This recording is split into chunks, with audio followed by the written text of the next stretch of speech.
Atenção aos contratempos sobrevive. Vamos mostrar 5 predadores dos oceanos fracassando na caçada e revelar o que é necessário para conseguir aplicar o golpe letal.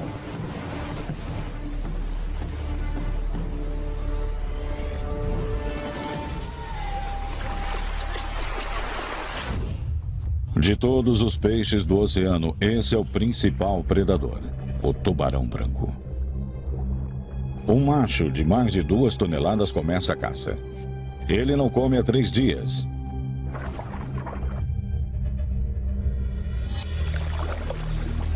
O tubarão consegue sentir o cheiro de uma presa a mais de 3 quilômetros.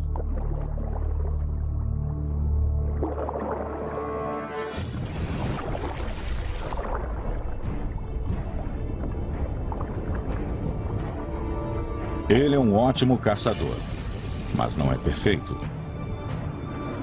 Tubarões brancos fracassam em mais da metade das tentativas.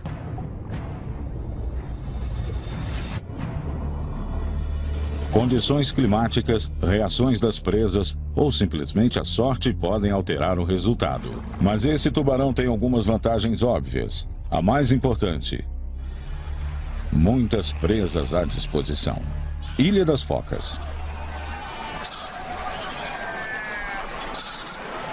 É começo do inverno, época em que os 75 mil animais precisam ir para o mar para procurar comida.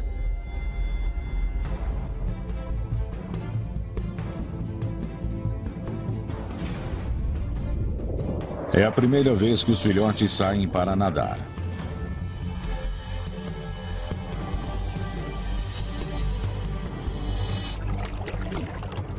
A beleza do instinto rapidamente supera a falta de jeito. Elas têm uma missão. Para chegar ao local onde caçam os peixes, precisam encarar o desafio.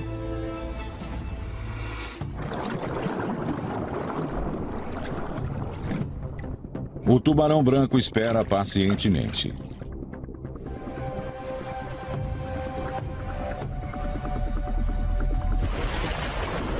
As focas mais velhas e experientes sabem o que as aguarda.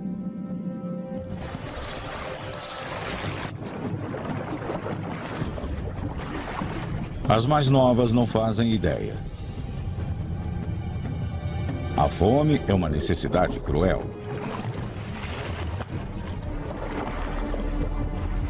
Se o grupo for grande, elas ficam mais seguras. Se alguma ficar para trás, a chance de se tornar um alvo aumenta.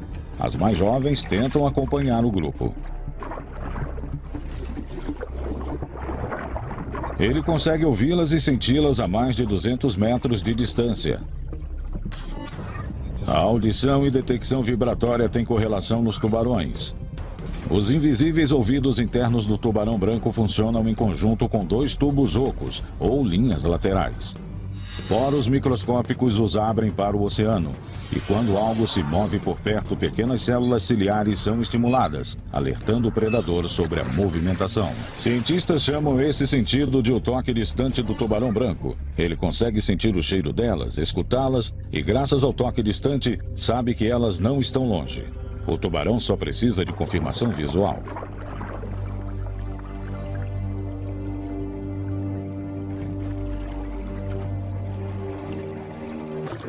Ele começa seu ataque diretamente abaixo do seu alvo.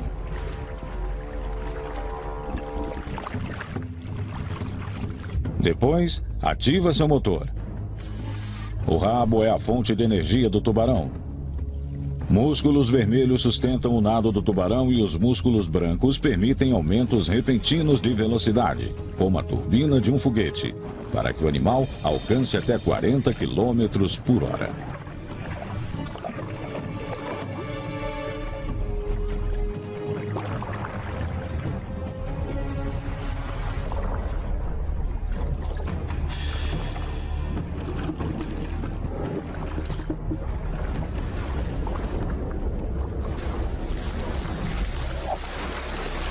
Foi um fracasso. Sua estratégia sensorial complexa funcionou muito bem. Ele localizou o alvo e iniciou o ataque. O golpe seguiu o padrão, mas ele enfrentou uma dificuldade. Céu limpo e mar calmo, como nesse dia, ajudam a presa. As focas viram o tubarão no último instante. Logo quando o predador fez contato, ele já tinha sido descoberto. Os bigodes da foca detectam vibrações minúsculas, ou seja, ela sabia da presença do tubarão antes do ataque.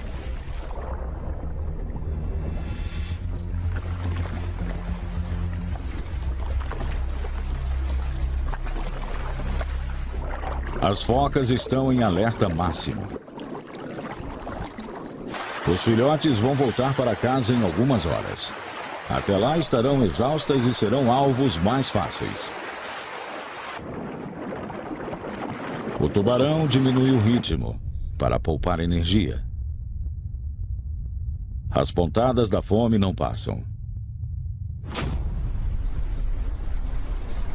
Durante a tarde, ventos agitam o oceano. As focas comeram muitos peixes e estão cansadas da caça.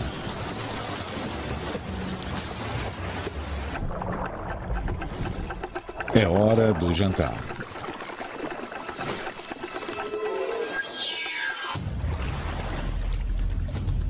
O alvo do tubarão é uma foca que ficou para trás. Focas jovens são mais fáceis de capturar. Velocidade e agilidade se desenvolvem com o passar do tempo.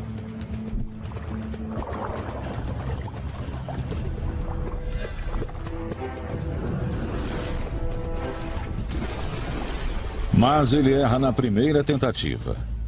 Dessa vez, não desiste. Se você for uma foca, nunca dê para o tubarão branco uma linha reta de ataque.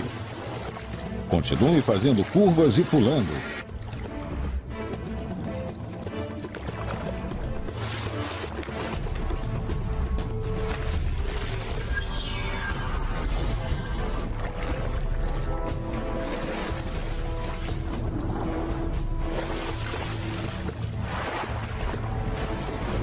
O tubarão branco tem 2 pontos cegos. Na frente do focinho e logo atrás da cabeça. Por sorte, a foca fica nesses locais. A agilidade venceu. A foca conseguiu se salvar. Segundo fracasso. Para o tubarão, o momento crítico foi decisivo.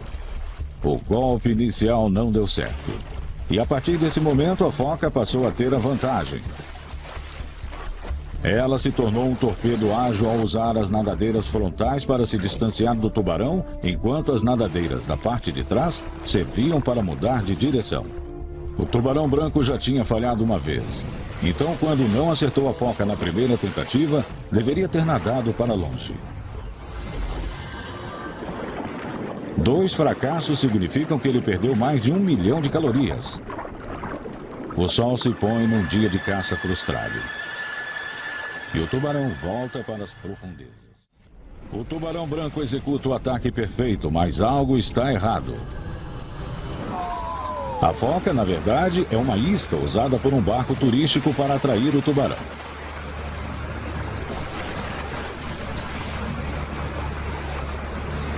Ótimo espetáculo, mas nosso tubarão não conseguiu fazer a refeição necessária. Foi um fracasso colossal para o tubarão, mas uma excelente demonstração de como os tubarões também se enganam. Muitos dos seus sentidos informaram que o alvo era real.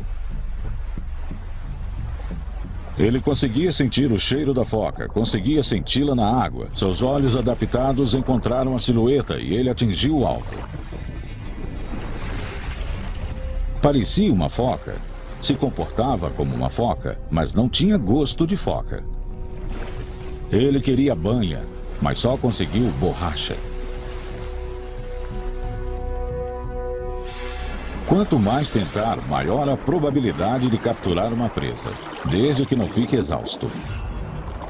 O tubarão precisa comer um filhote de foca a cada 3 dias para sustentar a quantidade de energia que gasta. Ele precisa encher a barriga com uma foca gordurosa imediatamente. A situação está melhorando, Céu nublado, mar agitado e água turva. Perfeito.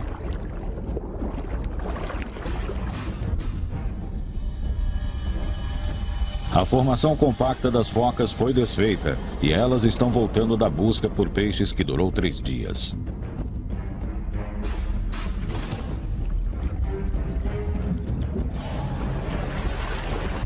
Ele se aproxima de outro alvo.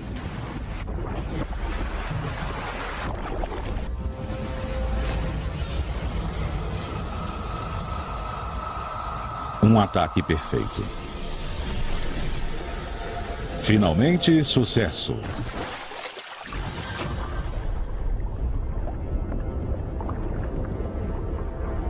Dessa vez, o tubarão atacou quando a foca estava pegando ar.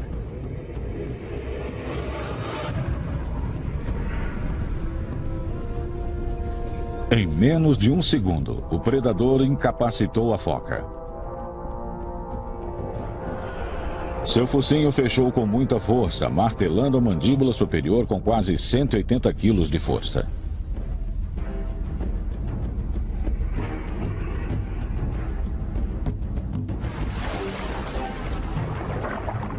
Ele consegue arrancar 10 quilos de carne da foca em 1 segundo. Os dentes são como serras que cortam pedaços enormes.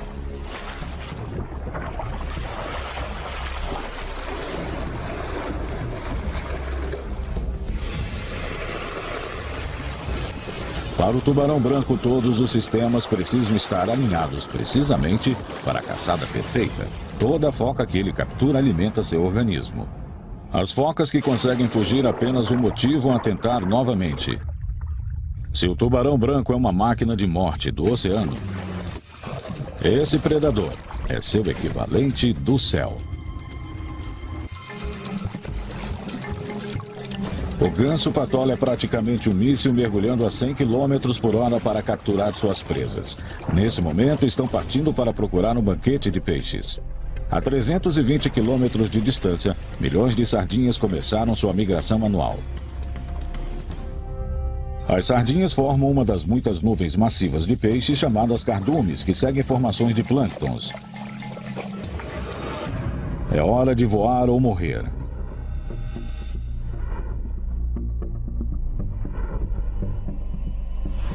As sardinhas viajam até 60 km por dia, mas os gansos-patola conseguem se deslocar por 480 km antes de precisarem reabastecer. Por terem uma visão do alto, eles podem procurar águas mais escuras, um sinal de cardumes enormes se movendo. Ao contrário da maioria das aves, os olhos do ganso-patola ficam virados para frente, o que lhes dá a visão binocular. Eles os encontraram, ou pelo menos acreditam que sim. Os pássaros estavam caçando sardinhas, mas encontraram um cardume com milhares de cavalas, peixes maiores e mais difíceis de caçar. O grupo está no mínimo a 9 metros de profundidade.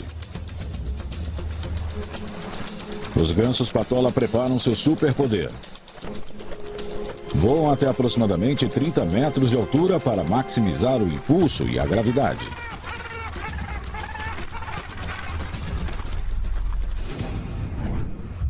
Eles precisam se alinhar perfeitamente ou morrerão no momento do impacto.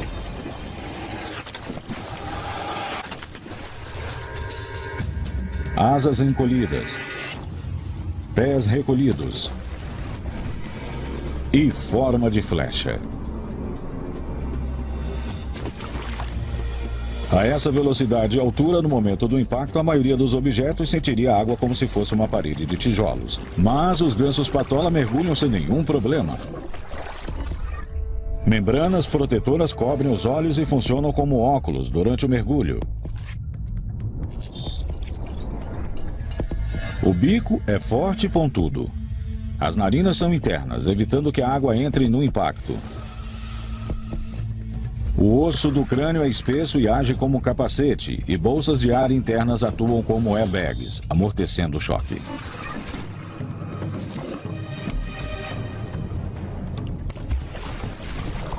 O impulso da queda leva o ganso-patola a 9 metros de profundidade. As cavalas se aproximam, evitando que os gansos separem um peixe. A força dos peixes está no grupo. O cardume afunda ainda mais, fugindo da ameaça superior. O predador tem duas opções: voltar à vida comum dos pássaros ou se transformar num incrível super-peixe. Os gansos patola não desistem, pelo contrário. Essas aves se transformam em super-peixes. Eles abrem horizontalmente as asas e nadam.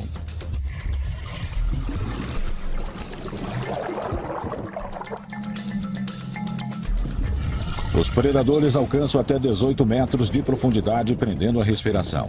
Eles cercam um enorme cardume.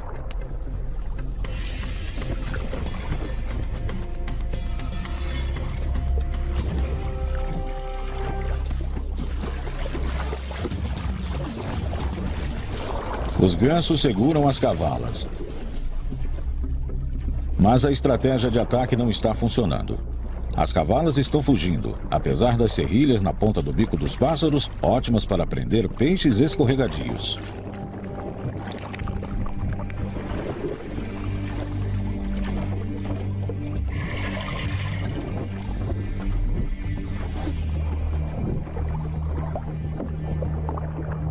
O cardume recua até 30 metros de profundidade, posição que os gansos não conseguem alcançar sem sufocar. Um fracasso. O mergulho alto foi executado perfeitamente. Em poucos segundos, os peixes estavam cercados.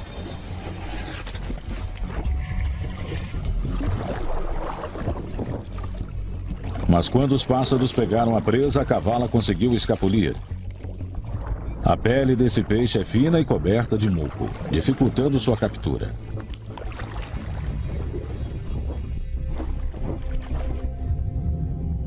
Os gansos estão cansados por causa do voo prolongado e, nesse dia, as fortes cavalas foram superiores a eles. O cardume inteiro recuou para além das profundezas que os pássaros podem alcançar.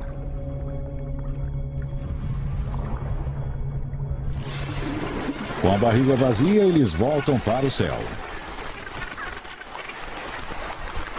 Dessa vez, eles vão atacar as sardinhas, menores e mais fáceis de capturar. Mas onde elas estão? Nesse momento, os gansos estão a mais de um dia de distância das sardinhas. Eles precisam se apressar, o que é um grande desafio para os predadores mais jovens. O tempo e a energia dos pássaros estão acabando. Enquanto os gansos patola procuram pelas sardinhas pelo ar, uma ameaça se prepara para a batalha abaixo.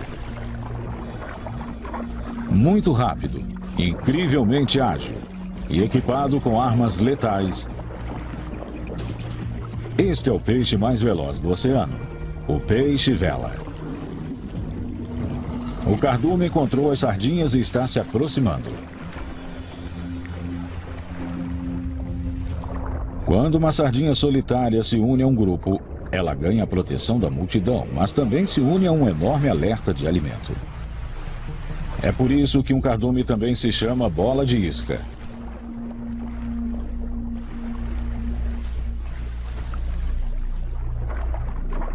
Este peixe-vela sente as vibrações da pressão da água do cardume e sabe que é um dos grandes.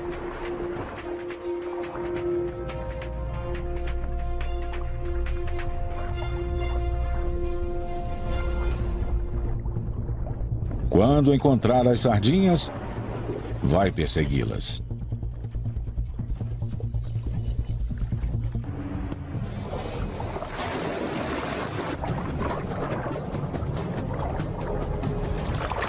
O próximo predador da fila mira e ataca. Errou feio.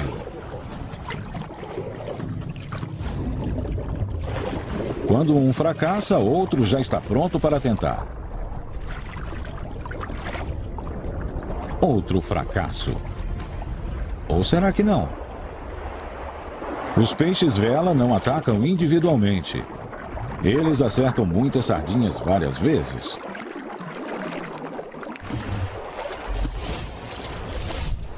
Quando despedaça, a ponta do bico atinge uma área de 6 metros e gira 575 graus em um segundo. Muito mais rápido que uma sardinha pode nadar e que a capacidade de reação da presa.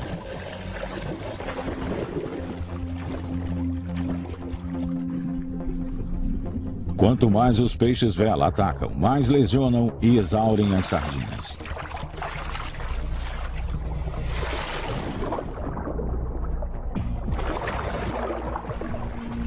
Elas se tornaram alvos fáceis.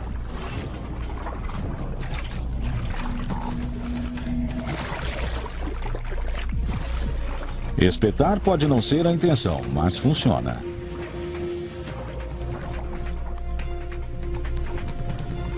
Vitória. Os peixes-vela foram implacáveis no ataque. Primeiro se reuniram e colocaram os alvos na posição que queriam. Depois usaram seus bicos de 60 centímetros de comprimento para machucar as sardinhas e deixá-las exaustas. O primeiro ataque deu resultado.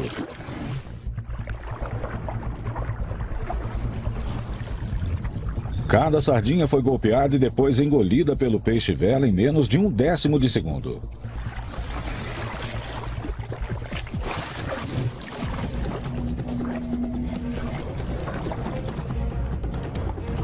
No fim das contas, todos os peixes-vela se alimentaram. Eles são caçadores espetaculares, com estratégias especializadas. Mas o prêmio de caçadora mais louca do oceano é da orca. Nenhum outro animal arrisca tanto a vida para se alimentar com uma acrobacia tão exagerada.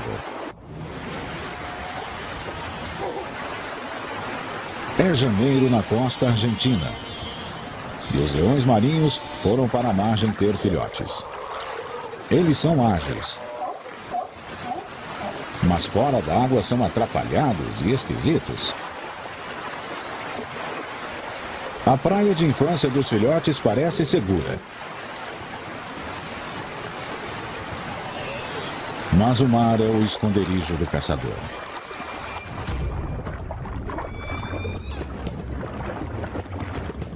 Os jovens leões têm a primeira aula de nado na parte rasa. Conforme pulam na água, anunciam sua posição exata para os receptores sonares extremamente afinados das orcas. Ondas sonoras viajam pela água 4,5 vezes mais rapidamente que pelo ar. A orca emite uma série de cliques pela testa, como um raio. Quando o som atinge um objeto, ele volta como um eco. Essa localização por eco fornece informações detalhadas sobre tamanho, formato, velocidade, distância e direção da presa.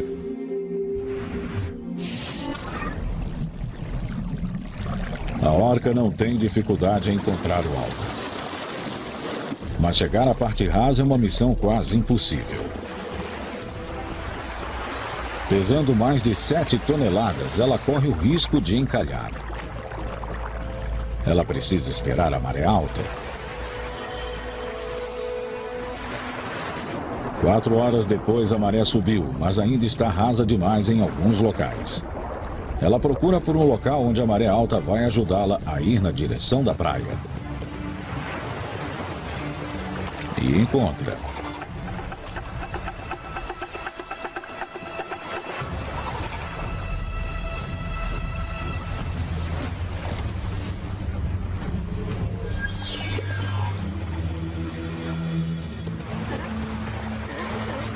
Ela se prepara para desempenhar uma super acrobacia que somente ela consegue fazer nesse grupo.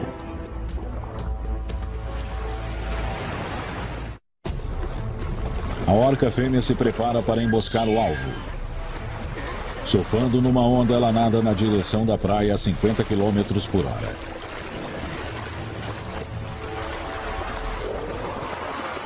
Ela fracassou.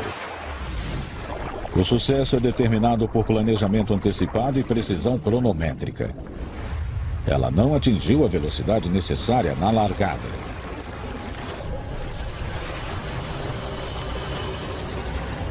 Depois, no último instante, saiu da água para surfar e desacelerou. Isso a revelou e os filhotes escaparam.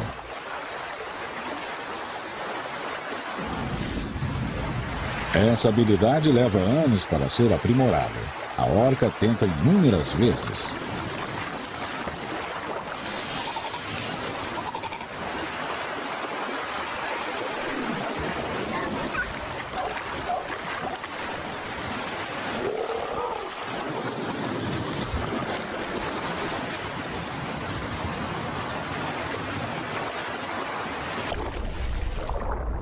Esse grupo tem muitas bocas para alimentar e as orcas precisam comer pelo menos 3 filhotes de leão marinho por dia. Sem aviso, outra orca volta a caçar na margem. Ele tem a reputação de caçador especialista do grupo. Sua técnica é pegar uma onda e surfar até o leão.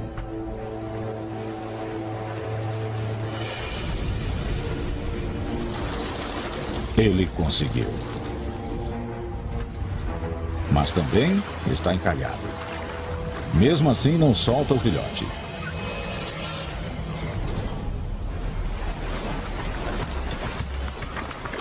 A orca vai morrer se não voltar para águas profundas. Como esse mamífero enorme, de 10 toneladas, vai conseguir resolver esse problema? Ele começa a se agitar, parece que está em pânico. Mas não é desespero. Ele apenas está se virando.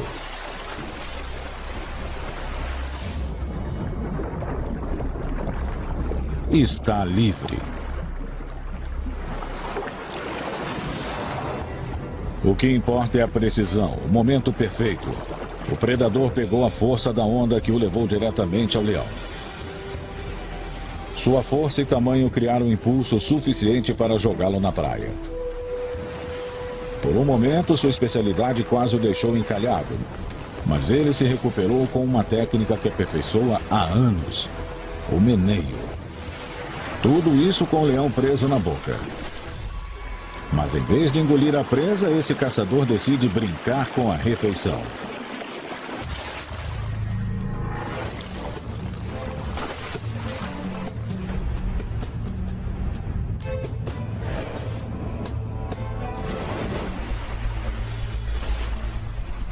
Um jovem se junta ao jogo de tacar o leão marinho.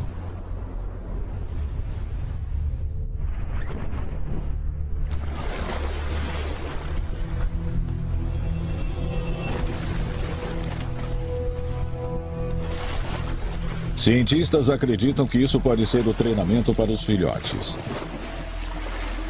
Treinamentos garantem menos fracassos. A temporada de caça é curta. Rapidamente, os filhotes aprendem a ficar longe da água e as orcas obtêm cada vez menos presas. Chegou a hora desse grupo mudar de lugar. Mas outro grupo, muito maior, está apenas no início. Tudo começa com uma família de 12. Eles encontram outros com o mesmo objetivo. As famílias não competem. Na verdade, juntam forças, formam tropas e rapidamente se tornam uma legião de 1000. Um mega grupo pronto para caçar.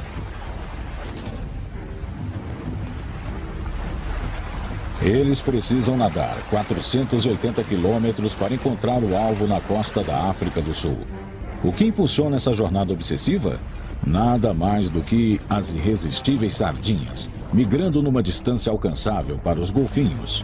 E estão sendo observadas atentamente de cima. Como fracassaram em encontrar as sardinhas, os gansos patola apostam nos golfinhos. Apenas os seguem e deixam que façam o trabalho duro.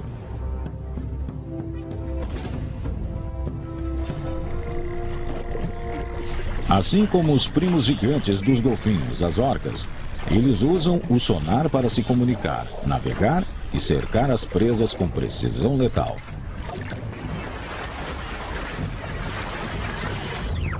Milhares de predadores com sonares rapidamente localizam os peixes se deslocando.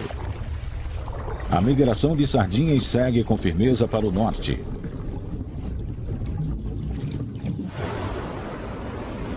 Esse cardume tem incríveis 14 quilômetros de comprimento, 3 quilômetros de largura e até 40 metros de profundidade.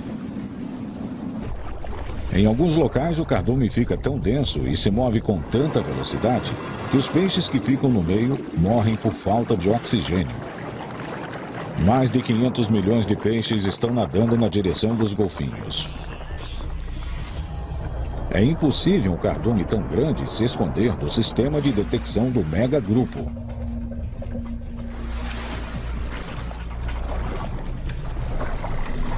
As sardinhas caem diretamente na armadilha dos golfinhos.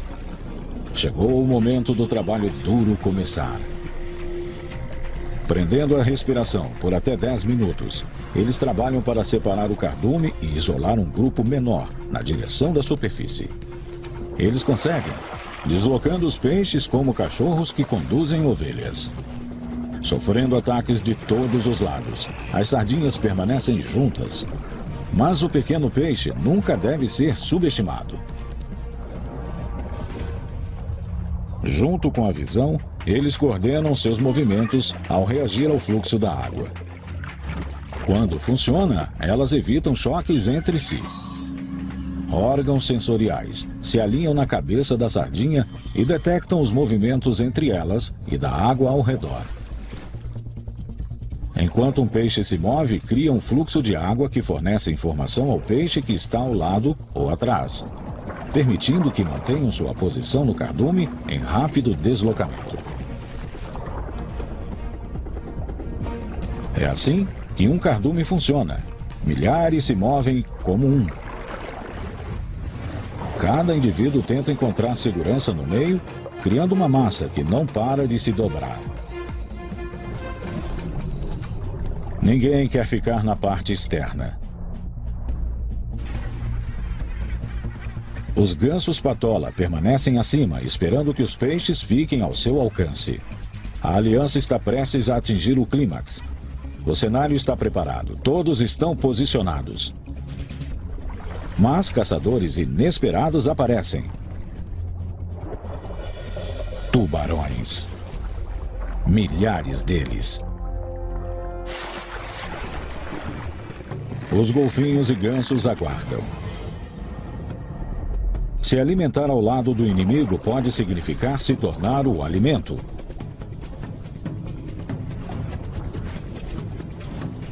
Os tubarões acham que podem aproveitar o resultado do trabalho árduo dos golfinhos.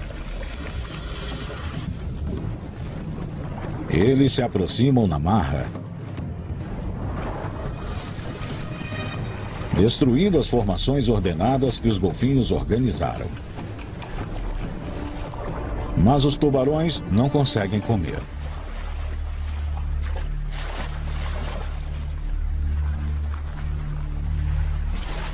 Os golfinhos se reagrupam. Talvez eles possam recuperar a situação.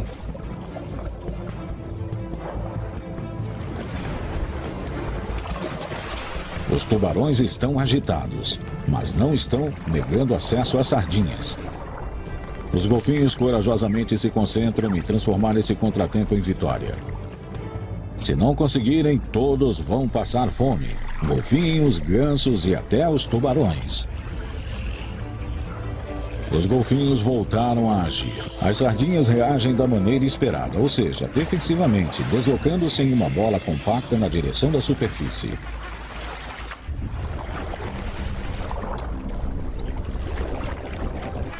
Os gansos observam o tumulto de cima. Eles não querem mais esperar. A fome faz com que se arrisquem e se alimentem ao lado dos tubarões.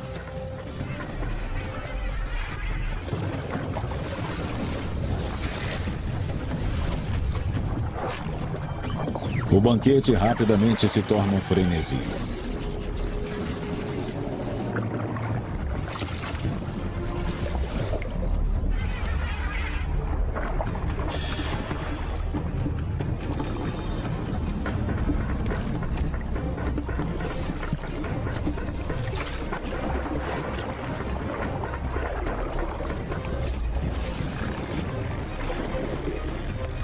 Chegou a hora da arma final dos golfinhos.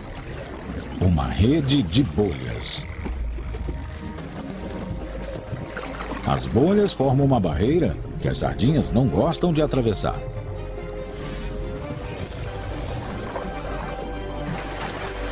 Sem escapatória, o cardume está sendo destruído rapidamente. Tubarões, pássaros e golfinhos conseguem se alimentar, até que um intruso muda completamente o jogo de novo. Ele aparece do nada como um trem em alta velocidade.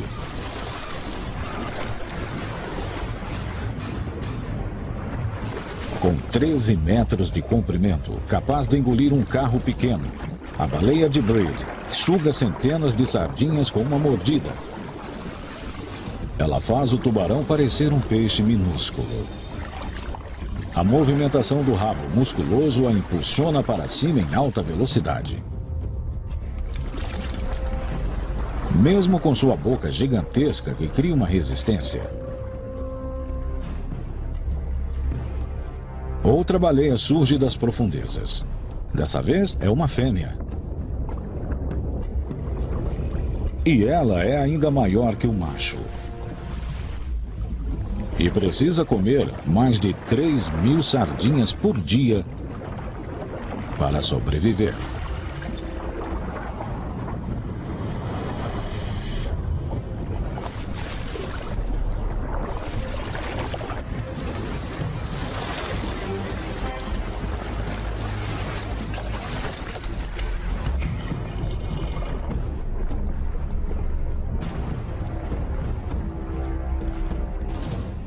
As baleias triunfaram com a mesma ideia inicial dos tubarões: aparecer no final para limpar a área.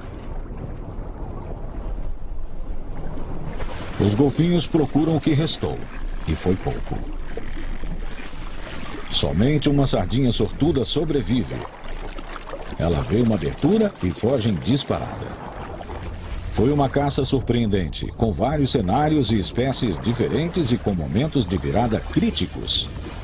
Os golfinhos foram os idealizadores, localizaram o cardume com o sonar. Os gansos patola usaram os golfinhos para encontrar a migração. Os golfinhos iniciaram o caos e as sardinhas se retraíram em uma bola. A etapa final era dividir o cardume em bolas menores e persegui-las até a superfície. Então, os tubarões forçaram a barra, atrapalhando o plano dos golfinhos e atrapalhando a si mesmos. Mas os golfinhos tiveram a coragem de se reagrupar e compactaram os peixes novamente. Dessa forma, todos os predadores conseguiram se alimentar, até a baleia surgir. Ele sugou o máximo que podia antes da fêmea tomar seu lugar. E ela acabou com as sardinhas antes que os outros pudessem. Mesmo assim, o mega grupo de golfinhos está bem alimentado. O bando se desmembra e segue seus caminhos separadamente. Os gansos finalmente têm proteína suficiente para voar de volta para casa. Os tubarões estão cheios. E a baleia foi a que menos trabalhou e a que obteve a maior recompensa. As sardinhas foram massacradas. Um grande grupo garante segurança até certo momento. Mas predadores alcançam e triunfam, especialmente quando trabalham juntos pela mesma recompensa.